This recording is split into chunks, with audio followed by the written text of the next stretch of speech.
Hello friends, welcome back to the channel. Welcome to another video. আজকের ভিডিওয়ে তোমাদের সাথে শেয়ার করব একটা মিক্সড আচারের রেসিপি। বাজারে এই মিক্সড আচার খুব ইজিলি অ্যাভেলেবেল, কিন্তু তাতে রসুন থাকে বলে নিরামিষ দিনগুলোতে খাওয়া খুব মুশকিল হয়ে যায়। তাই আচারটা আমি বাড়িতেই তৈরি করছি, রসুন ছাড়া।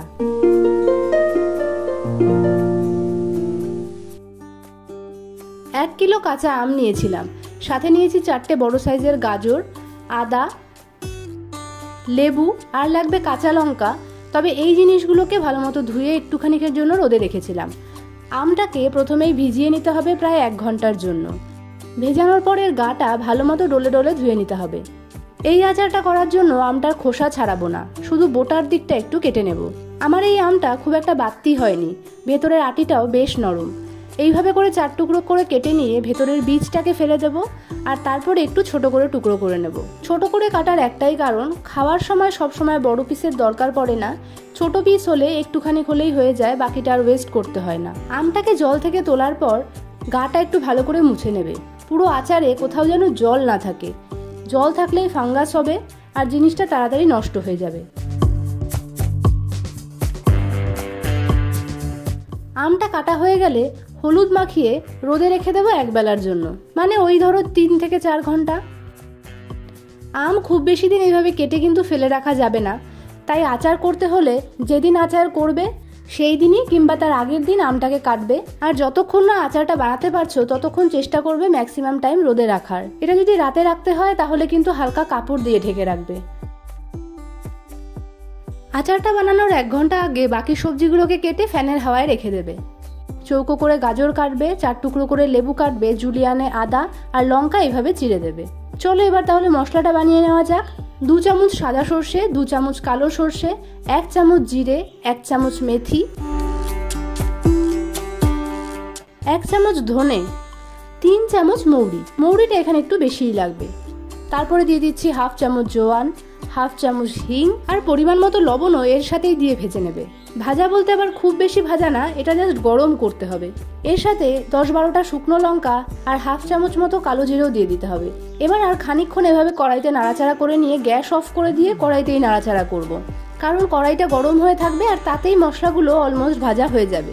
এইসব তেল আচার তো লবণে ঝালে একটু কটকটেই হয়, তাই পুরোটা লবণে এই মশলার সাথেই একটু হালকা গরম করে নেবে। তারপর এটাকে একটা পাত্রে নামিয়ে নিয়ে মিক্সিতে কিংবা শিলনোড়ায় একটু দানা দানা রেখেই গুঁড়ো করে নেবে। তো চলো এবার আচার বানানোর নেক্সট স্টেপে যাওয়া যাক। কড়াইতে 500 মিলিলিটার সর্ষের তেল ভালো মতো গরম করে নেব। এবার ভালো মতো গরম হয়ে গেলে এটাকে একটু ঠান্ডা হতে সময় দেব। ওই হাত দেওয়া যায় এরকম একটু ঠান্ডা হলে এর মধ্যে দিয়ে দেবো 1 চামচ গোটা জোয়ান, 1 চামচ গোটা মৌরি, 1 চামচ হলুদ গুঁড়ো, আর দিয়ে দেব 3 টেবিল স্পুন ঝাল শুকনো লঙ্কার গুঁড়ো আর 1 টেবিল স্পুন কাশ্মীরি লঙ্কার গুঁড়ো। হালকা গরম এই তেলটাতেও 1/2 চামচ মতো হিং দিয়ে দেবো। না, এখনো শেষ হয়নি, 1 চামচ কালো জিরেও এর মধ্যে দিতে হবে। সবকিছু দিয়ে ভালো মতো একবার এভাবে নাড়িয়ে নেব, মিশিয়ে নেব আর কি। হালকা গরম তেলে যখন এই কাঁচা মশলাগুলো দেওয়া হবে তখন সেটা মশলাগুলোকেও একটু রান্না করে নেবে।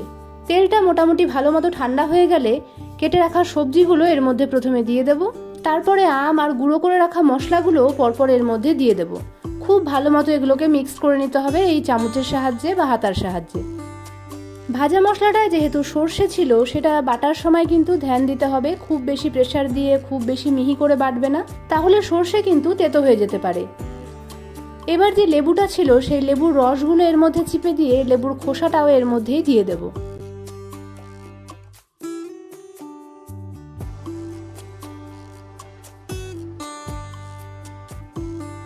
লেবু তো দিয়েইছি, কিন্তু এটাকে অনেকদিন ভালো রাখার জন্য একটু ভিনিগার এর মধ্যে দিতে হবে। বড় এই হাতাটার প্রায় 1 হাতা, মানে টেবিল স্পুন হিসাবে 4 টেবিল স্পুন ভিনিগার আমি এর মধ্যে দিয়ে দেব। সবকিছু দিয়ে খুব ভালো মতো মিশিয়ে এটাকে এবার 6-7 মাসের জন্য রোদে ফেলে রাখতে হবে। 1 মাস পরেই এটা বেশ অনেকটাই মজে আসবে। আচ্ছা, রোদে দেওয়ার আগে কি করতে হবে সেটা তো বললামই না। প্রথমে একটা কাচের জারে এটাকে ভরে নিতে হবে। এর মুখটা আবার বন্ধ করা যাবে না, তাই কাপড় দিয়ে এটাকে ভালো মতো আটকে নিয়ে রোদে দিয়ে রাখবো। আর 10-15 দিন অন্তর অন্তর আচারটাকে খুব ভালো করে উল্টে পাল্টে দেব। এই আচার খুবই শৌখিন, বৃষ্টি, জল, স্যাঁতস্যাঁতে জায়গা থেকে একে কিন্তু ভালো মতো বাঁচিয়ে রাখতে হবে।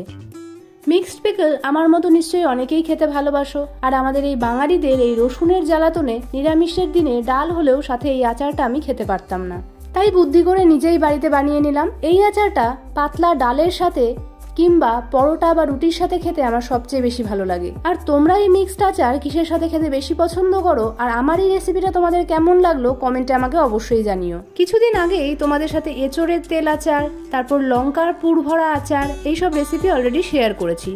আসলে ছোট থেকেই মা দিদাদের হাতের বানানো আচার খেয়ে এসেছি, আর এখন নিজের হাতে জিনিস বানাতে খুবই ভালো লাগে। নিজে ট্রাই করে যখন একটা দারুণ জিনিস বানানো যায় তার আনন্দ কিন্তু আলাদাই থাকে, সেটাও কাইন্ড অফ সাকসেস। আচারটা প্রায় 1.5-2 মাস আগে বানিয়েছিলাম, এখন মজে একদম পারফেক্ট টেক্সচারে চলে এসছে। শক্ত গাজরগুলোও সফট হয়ে গেছে, আমটাও গলে গেছে। এতদিন ধরে জারে রাখায় জিনিসটা একদম গলে গেছিল বলে মনে হলো ব্যাপারটাকে একটু খুলে রোদে দেওয়া যাক, তাই একটা স্টিলের পাত্রে নিয়ে 2 দিন ধরে রোদে দিয়েছিলাম, আবার ওটাকেই জারে ভরে রেখে দেবো।